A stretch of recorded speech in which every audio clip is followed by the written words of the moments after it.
आज के लेक्चर में हम पढ़ने जा रहे हैं कैरेक्टरिस्टिक्स ऑफ ऑर्गेनिक कंपाउंड्स। तो पहला जो है इनका ओरिजिन, कि इनकी जो सोर्स है वो कौन सी है।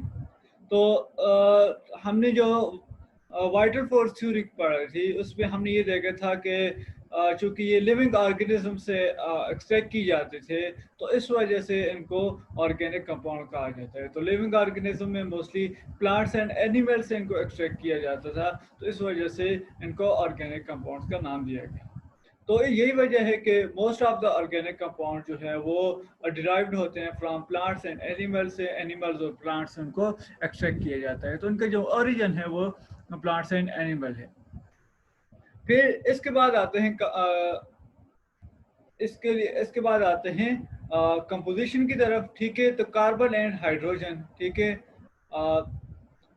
Is essential components of all compound. ठीक है, कि इसमें जो मेन सोर्स है उसमें कौन कौन सी कंपोजिशन में जो मेन एलिमेंट है वो एक तो कार्बन है, एंड इसके साथ कौन कौन सा दूसरा कौन सा है, हाइड्रोजन है। ठीक है, तो ये दोनों जो हैं उनकी कंपोजिशन में मेन किरदार अदा करते हैं। इसके अलावा इनके अंदर जो है वो सल्फर मौजूद हो सकता है, नाइट्रोजन मौजूद हो सकती है, ऑक्सीजन, ठीक है, ऑक्सीजन जो है वो भी मौजूद हो सकती है, और दूसरा जो है हेलोजेंस भी मौजूद हो सकते हैं।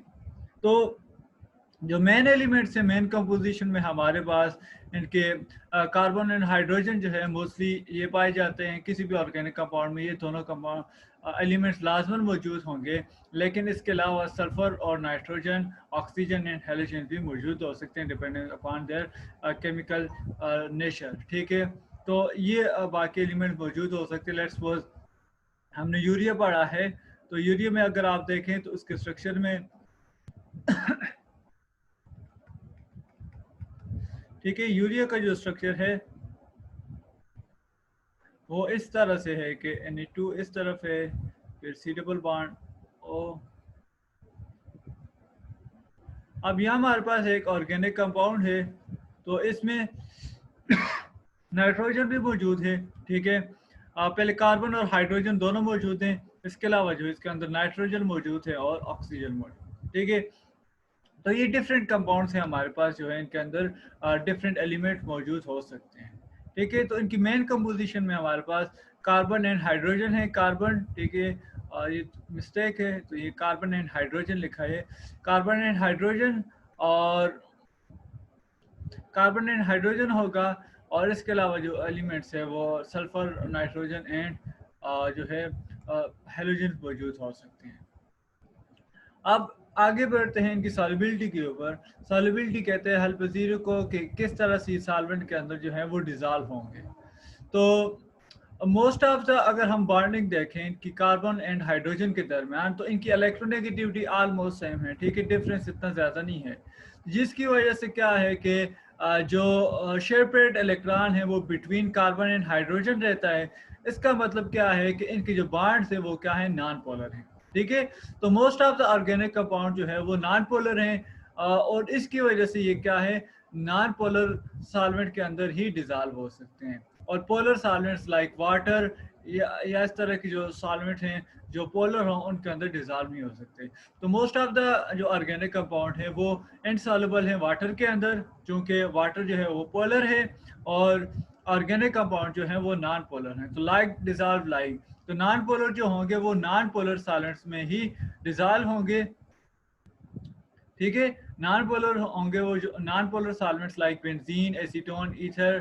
ठीक है, इसी तरह से एनहेक्सेन जो है उसके अंदर जो है ये डिजॉल्व हो सकेंगे, बट वाटर के अंदर जो है वो डिजॉल्व नहीं हो सकेंगे। ठीक है, तो लाइक डिजॉल्व लाइक जो है वो आपने याद रखना है कि जो और हमारे पास जो होंगे पोलर होंगे वो पोलर के अंदर डिजॉल्व होंगे, और जो नॉन पोलर होंगे वो नॉन पोलर के अंदर।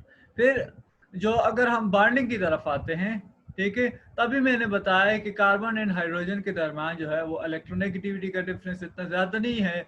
तो इनके दरमियान जो बॉन्डिंग है वो कौन सी है, कोवेलेंट बॉन्ड है, कि म्यूचुअल शेयरिंग की वजह से जो है वो बॉन्ड बनता है कार्बन एंड हाइड्रोजन के दरमियान। तो इनके अंदर जो है वो कौन सी है, कौन सी बॉन्डिंग है, कोवेलेंट बॉन्ड है, और ये क्या है, नॉन पोलर है। ठीक है, और ये आयनाइज नहीं होते, मतलब ये है कि इनके जो आयनाइजेशन नहीं होती, आयंस नहीं पाती जब इनको वाटर या इस तरह के सोल्यूशन में डिज़ोल्व किया जाता है, तो इनकी जो केमिकल हैसियत है, जो केमिकल बिहेवियर है वो बरकरार रहते हैं, ठीक है, कि आयंस में कन्वर्ट नहीं होते हैं। तो इनके अंदर जो बॉन्डिंग है वो कौन सी है? कोवेलेंट बॉन्ड है।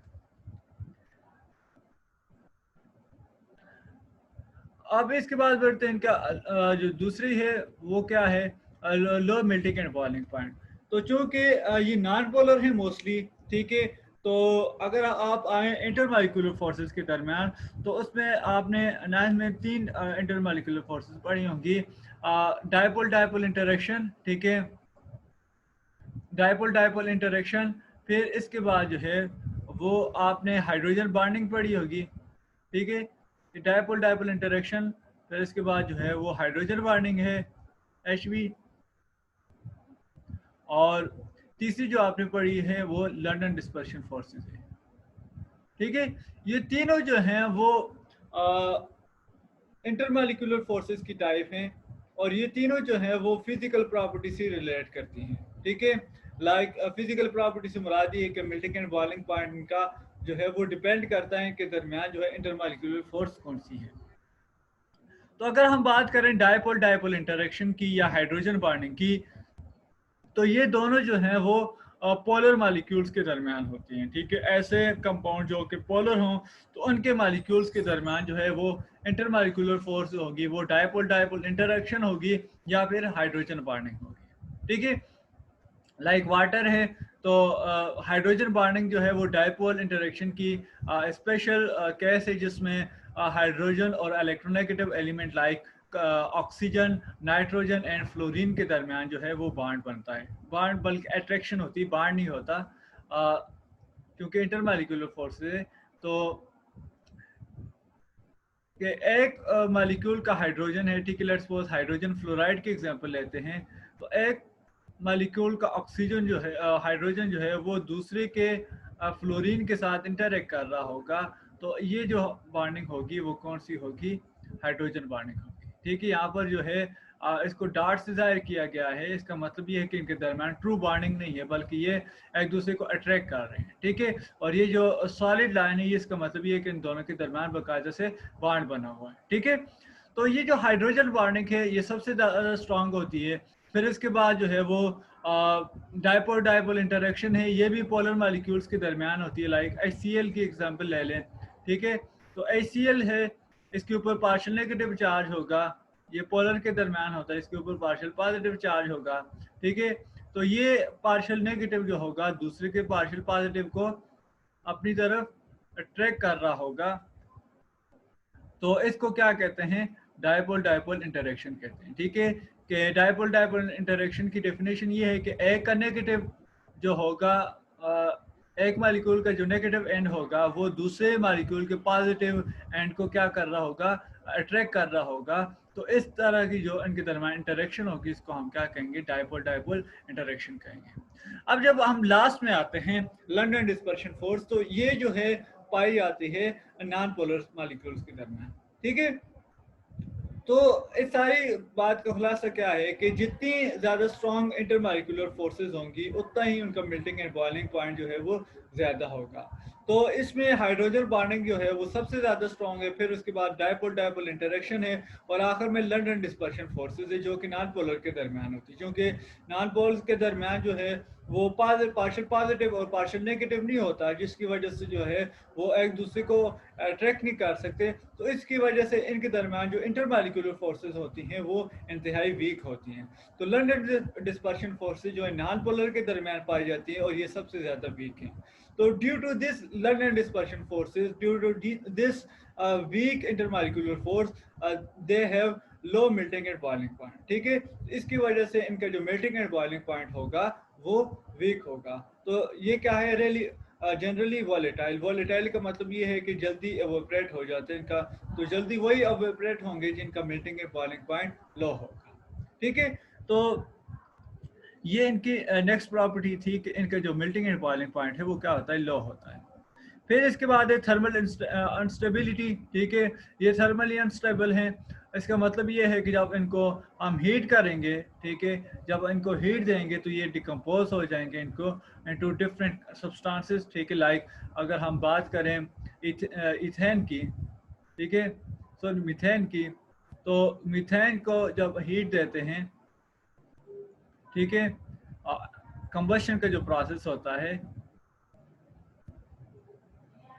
ठीक है, तो कंबशन का जो प्रोसेस होगा इसके साथ कार्बन डाइऑक्साइड बनेगी और वाटर बनेगा,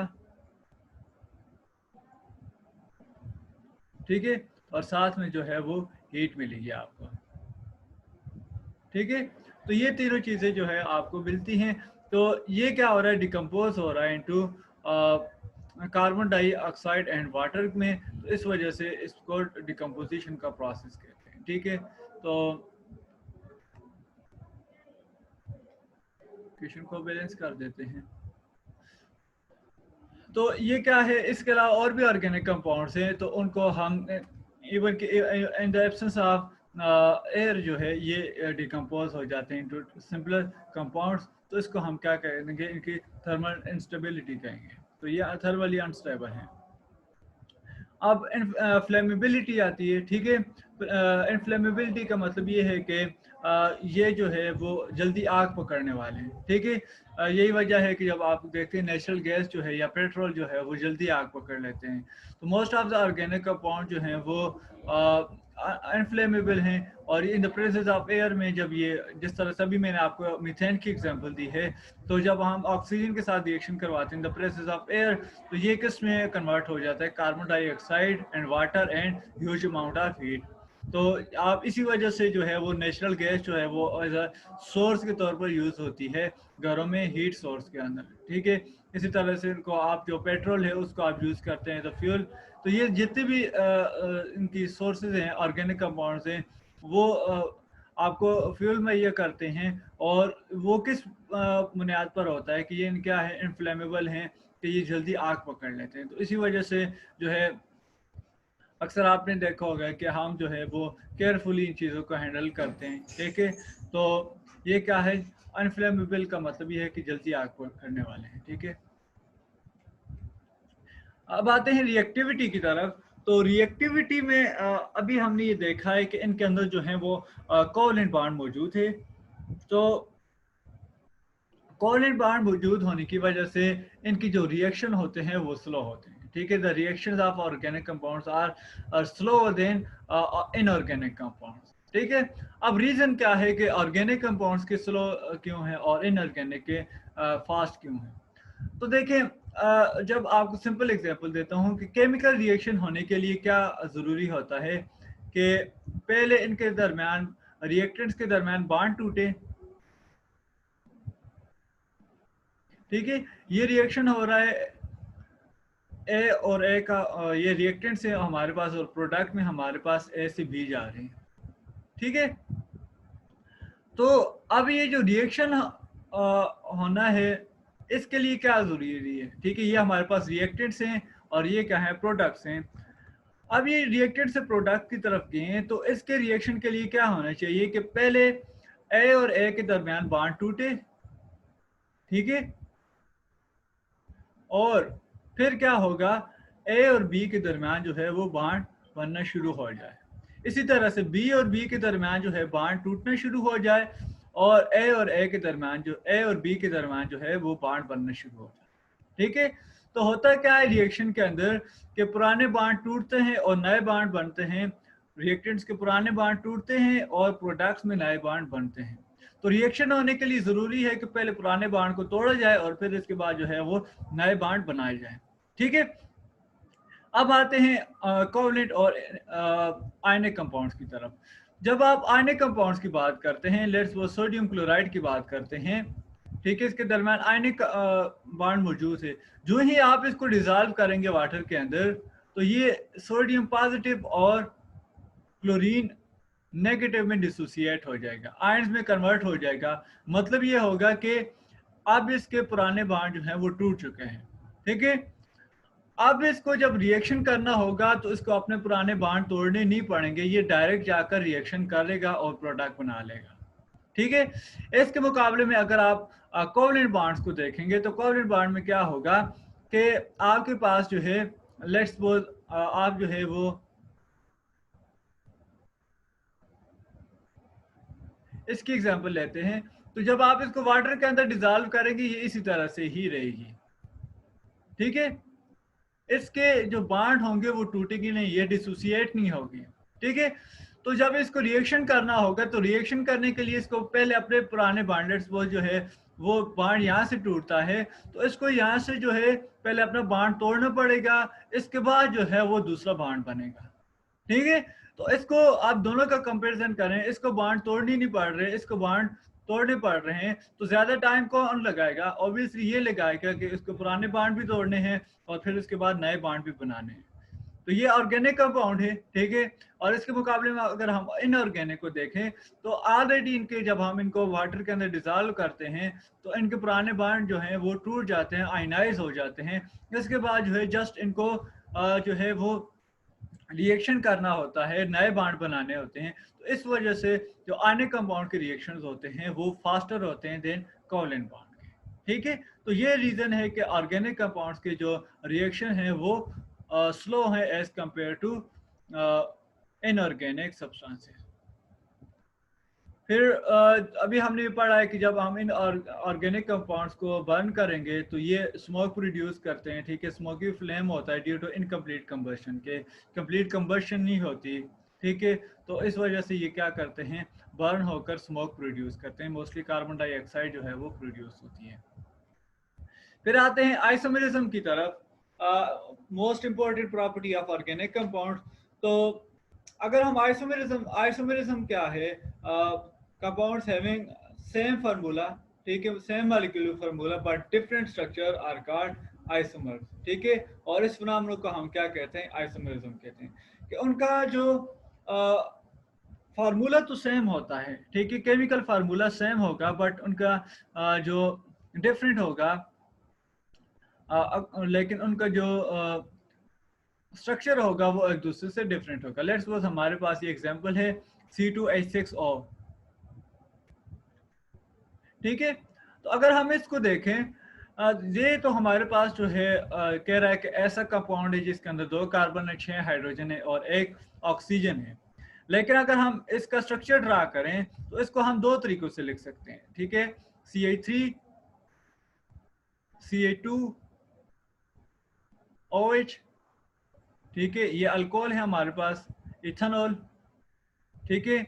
और इसी तरह से दूसरा जो है हमको इसको लिख सकते हैं CH3,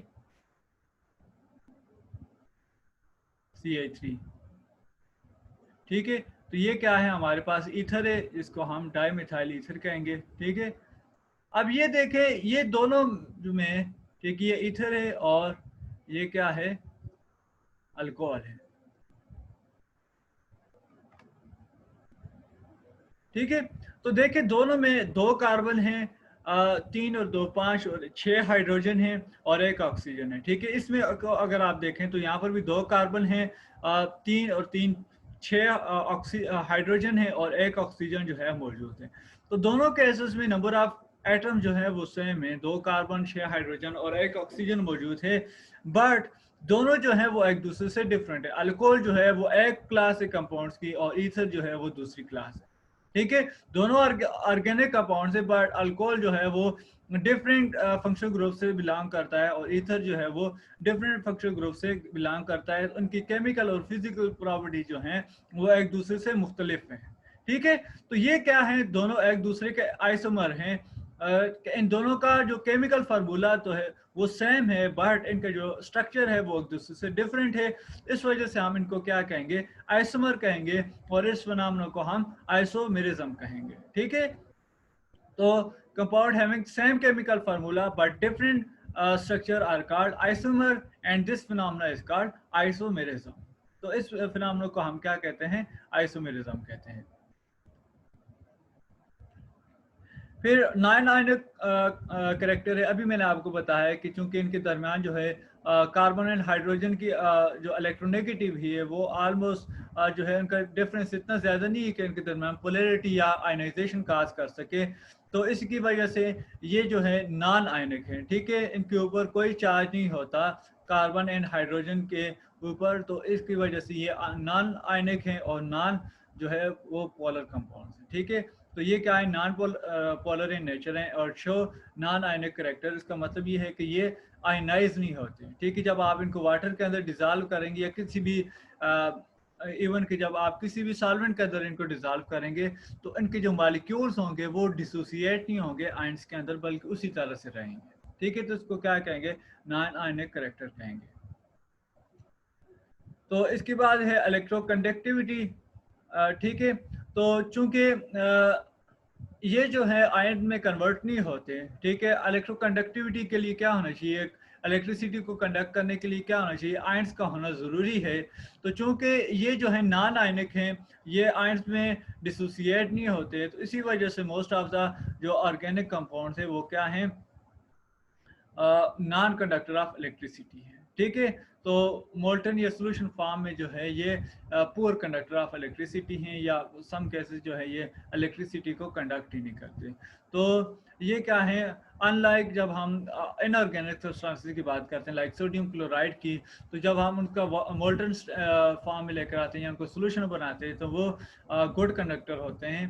तो लेकिन इसके बरक्स जो है, चूंकि ये ऑर्गेनिक कंपाउंड जो है वो आयनाइज नहीं होते, तो इसकी वजह से इनकी जो इलेक्ट्रिकल कंडक्टिविटी है वो इंतहाई कम होती है, पुअर होती है, ठीक है। उसके बाद जो लास्ट ऑप्शन है जो हमारे पास है वो क्या है, सिमिलरिटी इन बिहेवियर, ठीक है।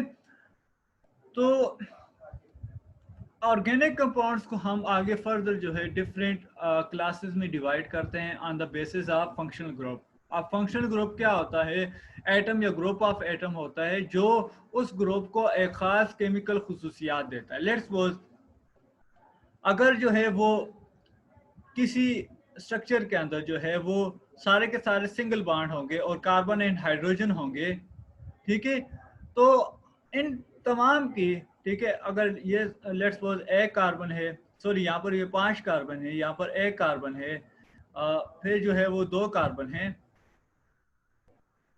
अब ये तीनों जो हैं है तो डिफरेंट कंपाउंड्स के, इसमें एक कार्बन है, इसमें 2 है और इसमें 5 है। लेकिन इसमें क्या है कि कार्बन एंड हाइड्रोजन है और सारे के सारे सिंगल बॉन्ड है इन तीनों के अंदर। तो इनकी तमाम जो फिजिकल एंड केमिकल प्रॉपर्टीज होंगी वो एक दूसरे से सेम होंगी, ठीक है। कि मतलब ये होगा कि ये जो जिस तरह से केमिकल रिएक्शन ये करेगा, इस तरह से केमिकल रिएक्शन ये इसका भी होगा, और इस तरह से केमिकल रिएक्शन इसका भी होगा। और जिस तरह से इसको प्रिपेयर किया जाता है इसी मेथड से आप जो है वो दूसरे को भी प्रिपेयर कर सकते हैं, और इसी मेथड से आप इस तीसरे को भी प्रिपेयर कर सकते हैं। इसी तरह से अगर आपके पास जो है एक दूसरा कंपाउंड है, लेट्स सपोज सी, ठीक है, OH है, और दूसरा जो है वो आपके पास जो है वो दूसरे कंपाउंड में आपके पास यहाँ पर भी OH है, ठीक है। तो इसके अलावा आप जितने नंबर ऑफ कार्बन ऐड करते जाएं लेकिन उनके साथ जो है OH मौजूद होगा। अब OH जो है ये ऐसा ग्रुप ऑफ एटम है जो क्या कर रहा है, इसको केमिकल खुसूसियात दे रहा है, डिफरेंट कैरेक्टरिस्टिक्स दे रहा है। तो इसके अलावा जब जितने भी अगर आपके पास नंबर ऑफ कार्बन आ जाएं, अगर हजारों की तादाद में भी आ जाएं, अगर उसके साथ OH अटैच होगा तो इनकी जो केमिकल खुसूसियात होंगी, जो केमिकल बिहेवियर होगा वो एक दूसरे के साथ मैच कर रहा होगा। इसको हम क्या कहते हैं, होमोलॉगस सीरीज कहते हैं, ठीक है। और ये किस वजह से होता है कि presence of same functional group, ठीक है। सेम फंक्शनल ग्रुप जो होता है उसकी वजह से क्या होता है कि इनकी केमिकल प्रॉपर्टीज या फिजिकल प्रॉपर्टीज जो है वो एक दूसरे से मैच कर रही होती हैं। तो यही रीज़न होती है कि ये जो फंक्शनल ग्रुप होता है इनको केमिकल कैरेक्टरिस्टिक दे रहा होता है, और इस पूरी सीरीज को जिसके अंदर सेम फंक्शनल ग्रुप मौजूद होगा उसको हम क्या कहते हैं, होमोलोगस सीरीज, ठीक है। तो होमोलोगस सीरीज क्या होती है कि उसके अंदर जो है एक सीरीज होती है जो एक दूसरे से मिथाइलिन ग्रुप का डिफरेंस होता है, ठीक है। और उनके अंदर जो है फंक्शनल ग्रुप होता है वो सेम होता है। बट आप जो है ये बात याद रखें अब तक के लिए कि जो हमारे पास ऑर्गेनिक कंपाउंड्स होते हैं उनमें अगर फंक्शनल ग्रुप सेम होता है तो इसका मतलब ये है कि ये प्रॉपर्टी जो होंगी इनकी सेम आएंगी, ठीक है। तो जितने भी बड़ा कंपाउंड होगा चाहे उसके अंदर हजारों कार्बन एटम आ जाएं लेकिन उसके अंदर जो है फंक्शनल ग्रुप सेम है तो उसकी केमिकल बिहेवियर सेम होगा कि मतलब ये होगा कि जिस तरह से ये एक रिएजेंट के साथ रिएक्शन कर रहा है उसी तरह से ये भी करेगा। जिस तरह से आप इसको प्रिपेयर कर रहे हैं उसी तरह से आप इसको भी प्रिपेयर कर सकते हैं। तो ये जो है इनकी सिमिलर बिहेवियर को शो कर सकता है। तो ये हमारे पास है इनके कैरेक्टरिस्टिक है, किस तरह से हम इनको ऑर्गेनिक कंपाउंड्स को जो है इनके खुसूसियात कौन कौन सी